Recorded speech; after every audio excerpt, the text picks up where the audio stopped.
Bonjour à tous, avec nous aujourd'hui dans French Boss depuis Londres, Laura Mimoun. Alors, raconter la vie professionnelle de Laura, eh bien, c'est un petit peu décrire le cheminement que fait une jeune fille depuis une école de commerce française jusqu'à plusieurs étapes plus tard, la création d'une entreprise en Grande-Bretagne. Elle va passer une demi-heure avec nous et on la retrouve tout de suite en plein cœur de Londres. Hello Laura. Hello, bonjour. Laura, on va raconter votre vie professionnelle, on va raconter les idées que vous avez eues, les succès que vous avez déjà, et ils sont nombreux, j'en ai l'impression. En tout cas, auparavant, un petit mot sur la ville qui se trouve derrière moi, le quartier de Regent Street, plein cœur de Londres. C'est vous qui m'avez envoyé cette photo. Et en fait, Regent Street, c'est à portée de fusil d'un de vos principaux titres de gloire en matière de création d'entreprises à Londres. On ne va pas en parler tout de suite, on en parlera tout à l'heure. Auparavant, il y aura un petit mot sur l'importance qu'a eu Londres dans votre vie professionnelle. Je crois que c'est une grande importance, non? Oui, parce que je suis pas sûre que j'aurais créé mon entreprise si j'avais pas déménagé à Londres il y a quelques années. Donc je pense que ça fera vraiment partie de ma vie et de ma carrière. Voilà.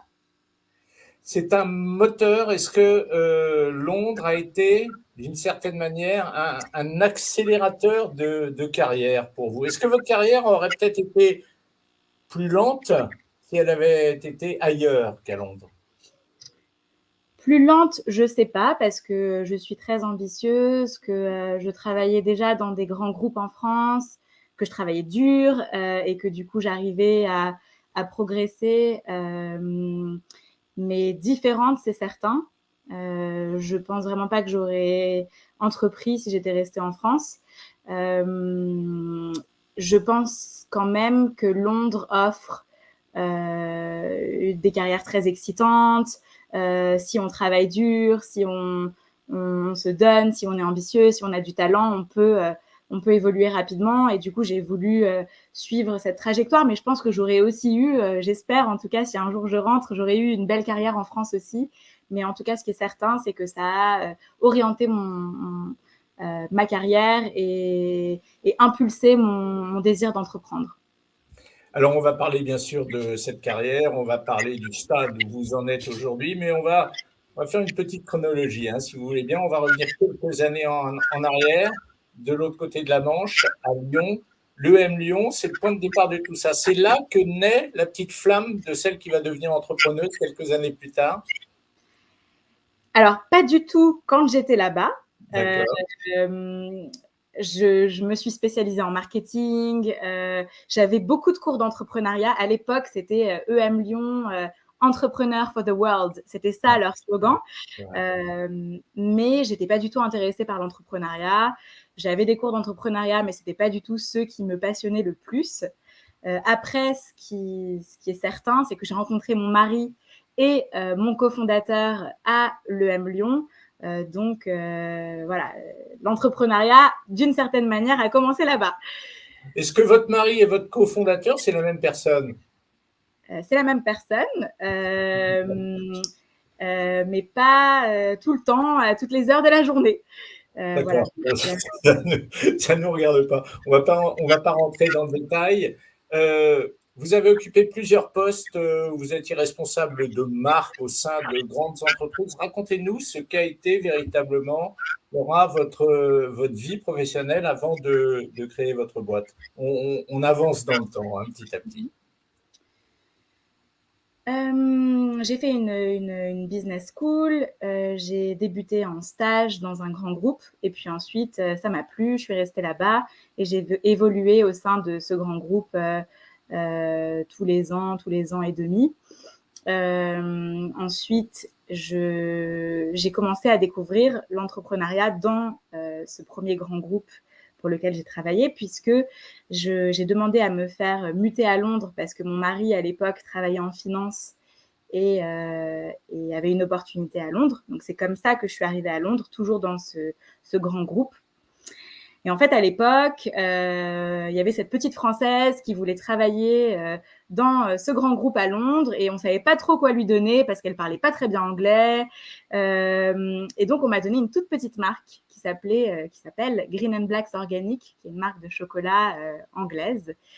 Et c'était une marque qui respirait l'entrepreneuriat, qui a été fondée par un couple à Notting Hill dans leur appartement et qui avait été achetée par ce grand groupe pour lequel je travaillais.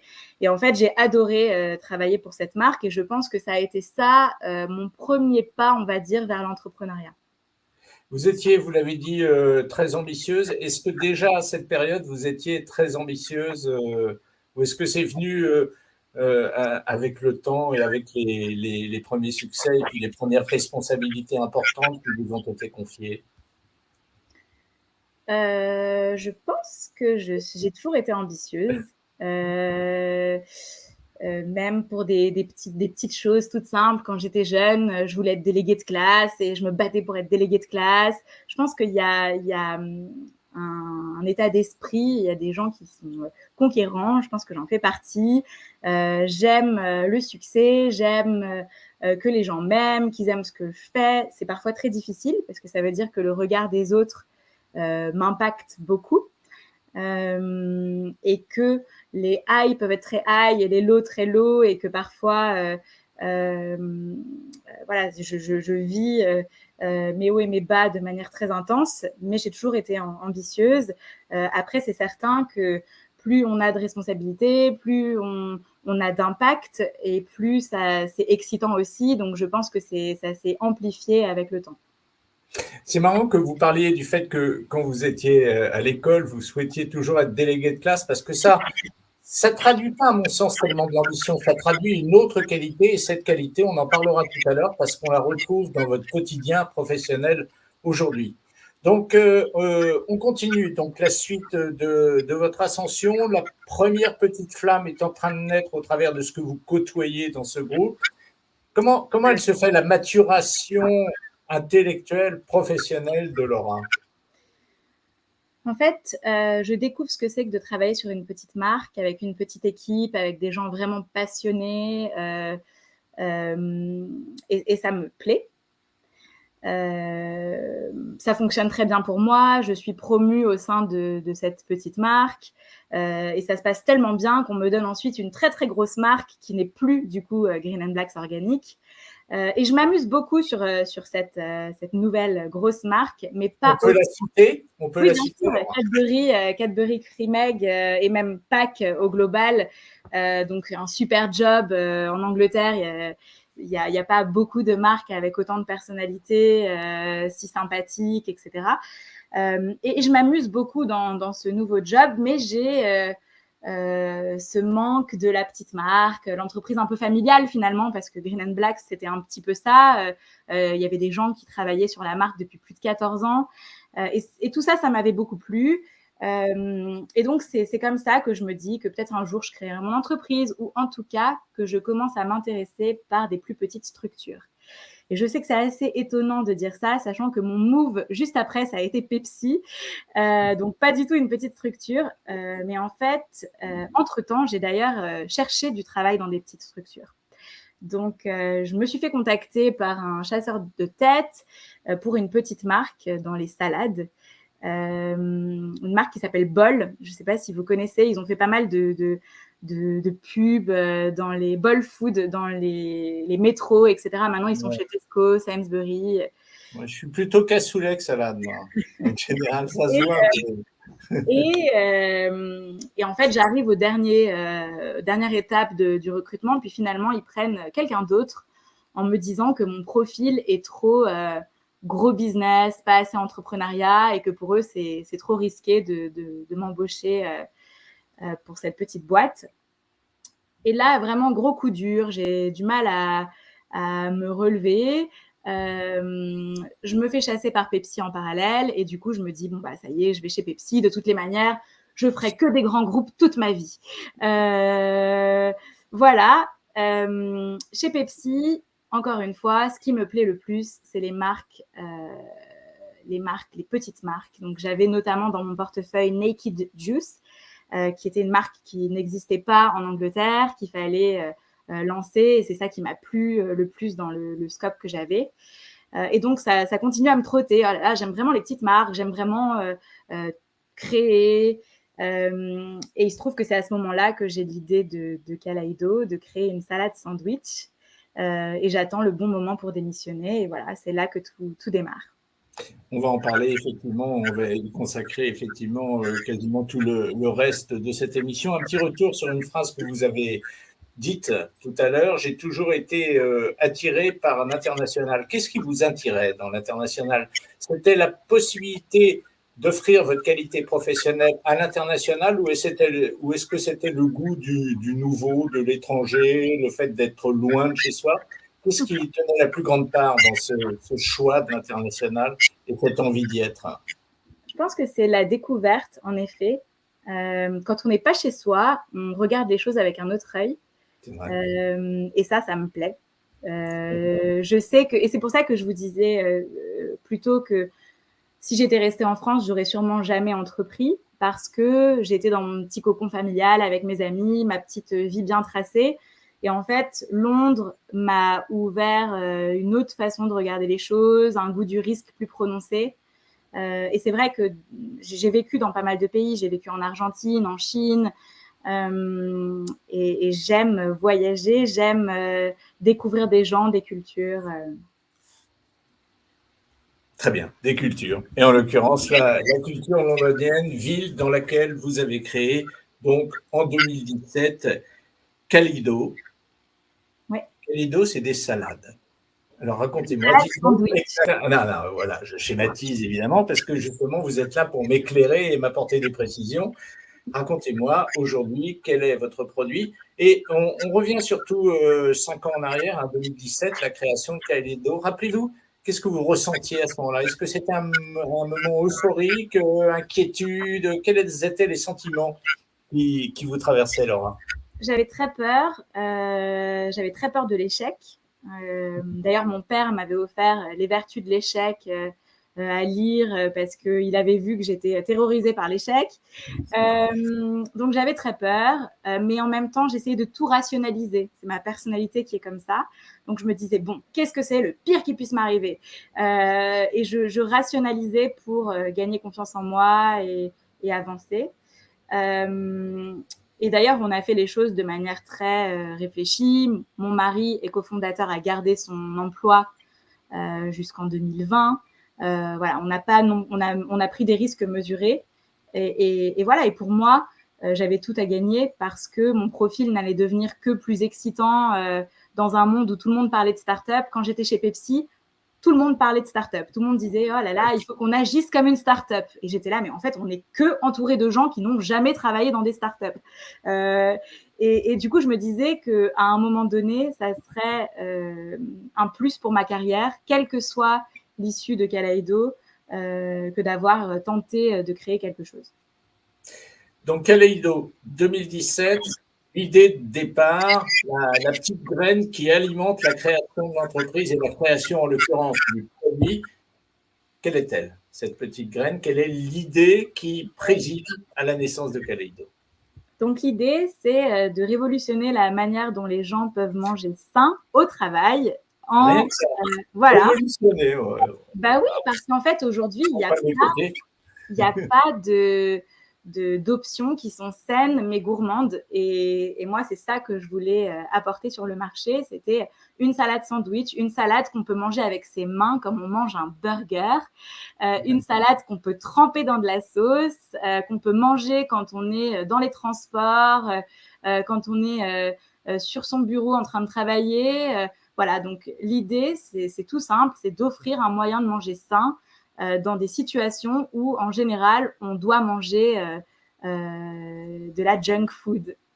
Ouais. Et vous y connaissez quelque chose véritablement? Vous avez eu un aperçu de ce que ça pouvait être, mais en matière de confection du produit lui-même, est-ce que, Laura, vous êtes efficiente là-dessus? Alors, mes premiers rôles étaient horribles. Quand j'ai annoncé à mes parents que j'allais démissionner, je leur ai dit voilà, c'est ça que je veux faire. Ils m'ont dit mais Laura, tu vas lancer une sandwicherie. Ouais, c'est Voilà, facile. clairement non, c'était une idée. Je savais que c'était possible. J'y croyais. Je pensais que on pouvait arriver à un produit qui serait bon, beau, rentable. Que les gens voudraient consommer, etc. Mais quand en 2017, comme vous dites, on n'en était pas du tout là. Donc, vous démarrez avec votre mari. Quels sont les premiers ressentis en provenance de l'extérieur? Vous avez vos certitudes et vos inquiétudes, vous nous en avez parlé, mais quels sont les ressentis, les premiers ressentis que vous avez depuis outside, depuis l'extérieur? Alors, ils sont divers. Chez Pepsi, tout le monde pensait que j'étais folle. Euh, Mes amis étaient très supportifs, mes parents aussi. Euh, les consommateurs, très variés. Il y a des endroits où on cartonnait. J'ai envoyé un email avec une photo du produit à la London Fashion Week. J'ai eu une réponse très rapidement. On a fait la London Fashion Week en février 2018, donc très rapidement après avoir créé l'entreprise. À l'inverse, j'ai fait un marché à Soho. Je pense que j'ai vendu 4 rouleaux de printemps sur la journée et je me suis dit que ça n'allait jamais marcher et qu'on était fous. Il pleuvait, c'était l'enfer. Donc voilà, il y avait des hauts, des bas, mais ça a fait partie de l'aventure. L'élément déterminant, alors vous m'arrêtez hein, si je dis des bêtises, bien sûr, Laura, mais j'ai l'impression, après avoir lu ce que j'ai lu sur vous, j'ai l'impression que l'élément déterminant de la véritable prise de confiance, et on revient à Regent Street qui est derrière moi, c'est l'ouverture effectivement d'un pop-up dans un des plus grands magasins de Londres. Oui, ça a été ce moment-là. Donc, on a ouvert à Selfridges. Ça a été notre premier point de vente. Et c'était un format pop-up. En fait, on a eu la chance de rencontrer le bailleur, l'acheteur de Selfridges à un salon où on a gagné la médaille d'or de la meilleure innovation au déjeuner. Et en fait, du coup, c'est comme ça que l'acheteur de Selfridges nous a repérés et il nous a offert l'opportunité de faire un pop-up pendant 3 mois. Et ça s'est très très bien passé. On a été le pop-up le plus successful à Selfridges et ils nous ont proposé un corner permanent et on est d'ailleurs toujours à Selfridges quelques années après. Donc oui, ça a été vraiment un tournant.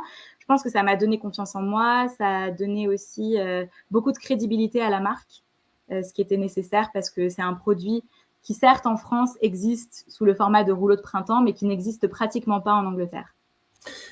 Selfridges, c'est véritablement le point de départ d'une succession d'ouvertures, d'autres implantations. Racontez-moi la suite, racontez-moi avec des mots, si vous voulez, après on en parlera avec des chiffres, mais racontez-moi avec des mots pour l'instant la croissance de Kaleido.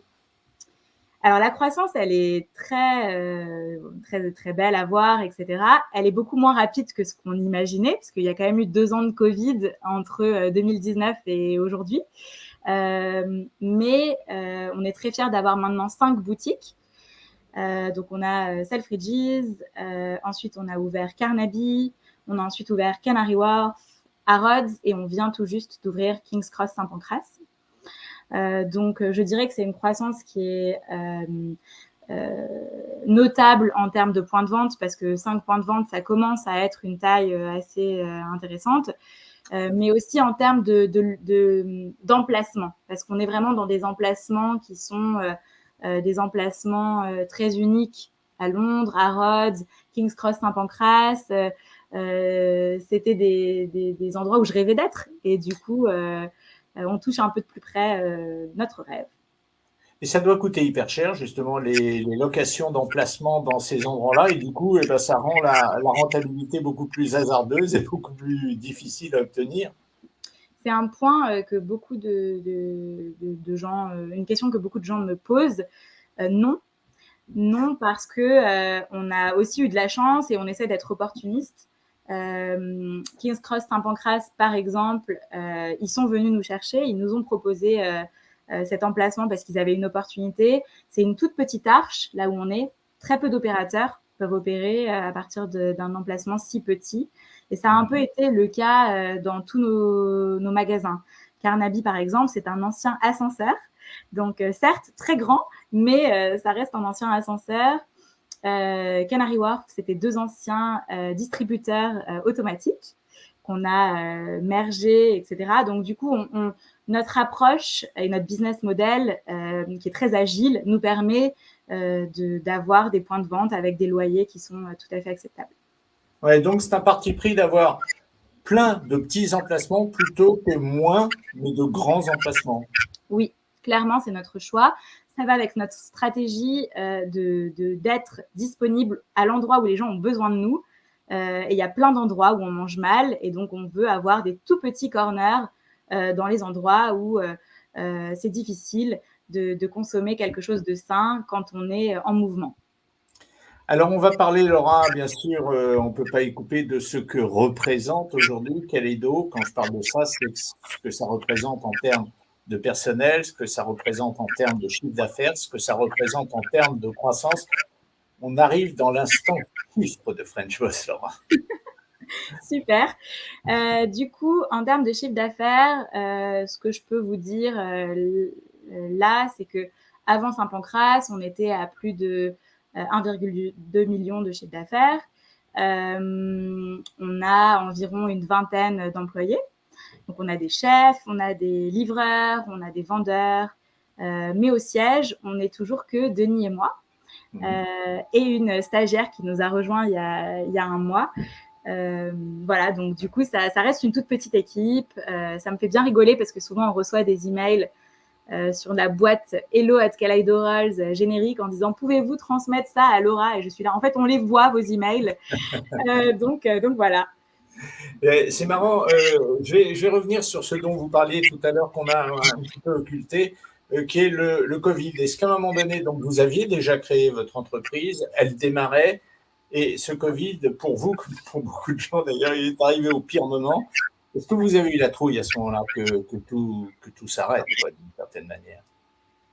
Oui, c'est certain. En plus, nous, c'était au moment de notre expansion, donc on nous a vraiment coupé les ailes. On a été patients, on en a profité pour faire un enfant. Voilà, mais ce qui était important. C'est pas idiot, hein. Mais oui, on a eu très peur parce qu'on a pris aussi la décision de garder tous nos employés. Et certes, il y a eu une aide étatique, mais elle n'était pas intégrale. Mais c'est un choix que nous avons fait. Je pense qu'aujourd'hui, on en a le bénéfice puisque beaucoup de personnes souffrent de manque de main-d'œuvre, et nous, on a gardé tous nos bons éléments qui étaient avec nous avant le Covid, etc. Mais oui, ça a été très, très, très difficile. En plus, Denis m'a rejoint un mois avant le Covid. Donc, en termes de timing, c'était quand même assez fou. C'était chaud. C'était chaud. Vous m'avez dit 1 200 000 livres aujourd'hui de chiffre d'affaires. En termes de progression, alors évidemment, ces chiffres, ils sont faussés par la période du Covid, mais quelle est la progression moyenne d'une année sur l'autre, si tant est qu'il est possible d'en déterminer une, quoi? Je ne pourrais pas vous dire comme ça parce qu'on n'a pas trop regardé vraiment les progressions pendant le Covid. Mais ce que je peux vous dire, c'est que tous nos magasins sont en croissance, même les magasins historiques. Donc, à Selfridges, à Carnaby, on continue à croître chaque semaine. Et d'ailleurs, il y a eu un vrai avant et après Covid. Donc, je ne sais pas si c'est les gens qui ont réalisé qu'il fallait mieux manger, si c'est les gens qui ont été cloîtrés chez eux et qui sont retournés au bureau avec un œil différent et une envie de découvrir des nouvelles choses. Mais on a eu une forte croissance post-Covid de tous nos points de vente historiques. Vous me parlez d'un point de vente à Carnaby Street, vous me parlez d'un point de vente à Selfridges. Géographiquement, c'est pas très loin tout ça. Est-ce que ça veut dire que vous ciblez des quartiers? Saint-Pancras, c'est une évidence. Est-ce que ça veut dire que vous ciblez des quartiers plutôt que vous fonctionniez en fonction des opportunités de location de locaux que vous avez? Est-ce que vous privilégiez des quartiers, le choix d'un quartier? Oui, on a une liste d'emplacements prioritaires. Saint-Pancras en faisait partie. Après, on pensait jamais avoir Saint-Pancras, mais parfois la magie est là. Donc oui, on a une liste d'emplacements prioritaires et ensuite, bien sûr, on fait avec les emplacements disponibles, les opportunités, etc. Et là, d'ailleurs, on cherche beaucoup de nouveaux emplacements. Alors justement, vous me fournissez la transition. Quelles sont les perspectives, quelles sont les ambitions, quelles sont les prévisions que vous faites, Laura? Alors nous, on aimerait ouvrir environ un shop tous les 2 mois, un magasin tous les 2 mois. C'est l'ambition qu'on s'est fixée. Donc, il va falloir un peu plus de ressources pour le délivrer. Mais c'est ce qu'on aimerait faire. On a aujourd'hui un business model qui est défini. On a ce qu'on appelle un shop parfait, Kaleido, un peu modèle qu'on peut simplement répliquer dans d'autres endroits. Donc voilà la target qu'on s'est donnée. Et ensuite, l'idée serait de s'internationaliser assez rapidement aussi. Alors, un autre aspect qui va nous ramener à la petite déléguée de classe, la petite Laura, il y a quelques années, déléguée de classe. C'est pas trahir un secret que de dire que vous avez grosso modo 35 ans, hein, quelque chose comme ça, non? Oui, C'est pas parfait. une bêtise non plus de dire ça. Non, c'est pas une bêtise. D'accord. Donc, on va parler effectivement de quelque chose qui va nous ramener à la petite déléguée de classe en France à l'époque. J'ai lu quelque part vous concernant, vous me pardonnerez, hein, je lis mes fiches, que vous avez voulu, c'est vous qui l'avez dit, vous avez voulu créer un business qui respecte autant ses clients que ses employés. Alors là, il y a véritablement une fibre sociale, une fibre représentative qui déjà certainement animait la petite Laura quand elle voulait être déléguée de classe, non? Oui, c'est vrai. C'est quelque chose qui m'importe. C'est quelque chose qui est très important en restauration. Oui. Je pense qu'il y a des secteurs qui souffrent plus que d'autres de la maltraitance des employés. Et la restauration, pour moi, en fait partie. Quand j'ai lancé Kaleido, d'ailleurs, j'ai travaillé pendant 2 mois dans un fast-food pour comprendre un peu mieux l'industrie. Et voilà, et je me suis rendu compte qu'en faisant des toutes petites choses pouvaient faire une très grande différence. Quand on ouvre un magasin à 7 heures du matin, et ben, il ne faut pas que la même personne est fermée le soir à 22 heures. Ça paraît simple comme bonjour, mais en fait, c'est des choses qui sont tout le temps là, en permanence, en restauration. La manière dont les gens sont payés, les salary gap entre les hommes et les femmes. Il y a plein de choses qui sont à faire. Je ne dis pas du tout que Kaleido est parfait. Il y a plein de choses qu'on ne fait pas encore aussi bien que ce que j'aimerais. Mais voilà, on essaye de bien faire les choses et d'avoir un impact et d'être un endroit où il fait bon travailler. Et d'ailleurs, quand on regarde notre head chef et notre responsable vente, c'est les mêmes personnes que celles qu'on a recrutées au tout début. Et je pense que c'est un signe de bien-être au travail, voilà, dans une certaine mesure, encore une fois, parce que voilà, on n'est pas parfait, mais en tout cas, ça nous importe. Mais c'est presque un slogan que vous devez certainement valoriser au moment de recruter parce que vous êtes encore une entreprise, bien sûr, qui recrute et qui, je vous le souhaite, va recruter pendant longtemps. Vous Oui. valorisez ce côté social, ça vous aide à recruter. Je pense qu'on le fait sûrement pas assez bien, mais oui, de toutes les manières, tout est fait.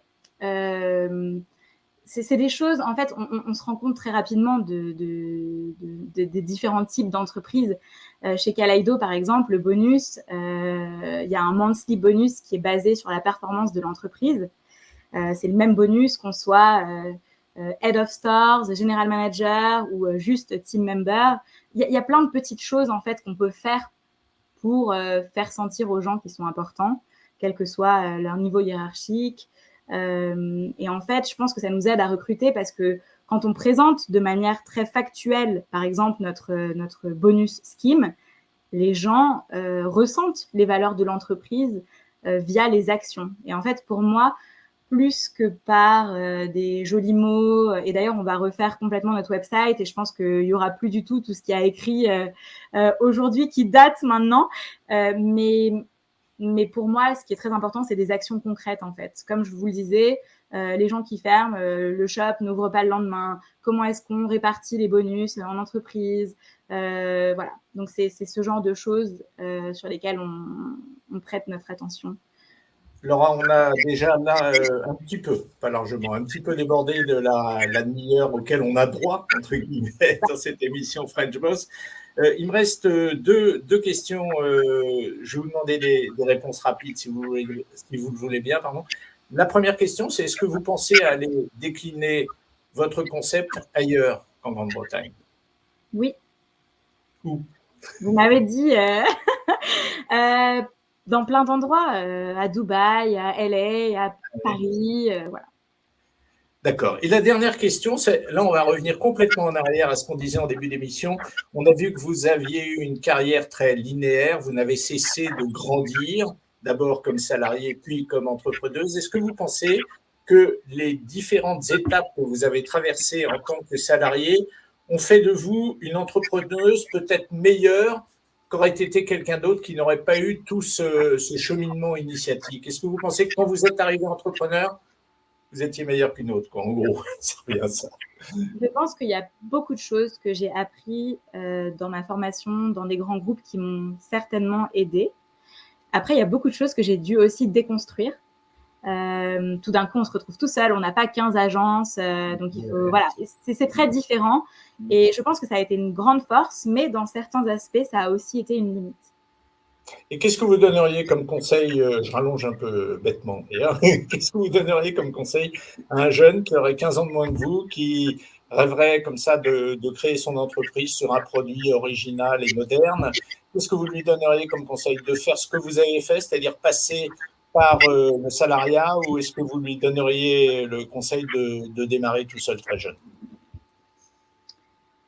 Je pense que le salariat donne une méthode de travail, qu'on apprend beaucoup de choses de toutes les expériences, mais après, ça peut aussi être une première entreprise qu'on crée et ensuite c'est la deuxième qui sera une réussite. Je pense qu'il n'y a pas de bon ou de mauvais parcours. Il faut suivre son instinct. Moi, le mien, toutes les décisions et tout ce qui s'est passé, je vous l'ai dit, ça a été un cheminement parfois juste par hasard.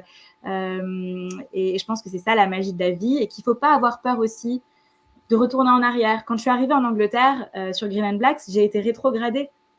Oui, j'ai été rétrogradée et en fin de compte, ça a été une magnifique expérience. J'ai ensuite très rapidement retrouvé les grades auxquels je prétendais, etc.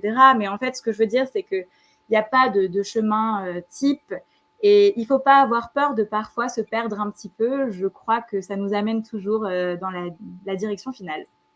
Voilà, eh bien, je m'adresse à ceux qui viennent de suivre donc cette émission French Boss en compagnie de Laura Mimoun. Retenez cette dernière phrase, s'égarer, c'est pas forcément rater tout par la suite. Merci, merci Laura d'avoir été avec nous.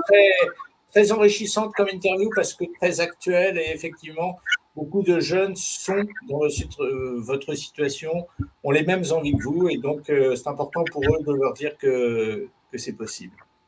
Super, ben, merci beaucoup. Merci Laura et bonne continuation. Merci, au revoir Eric. Au revoir.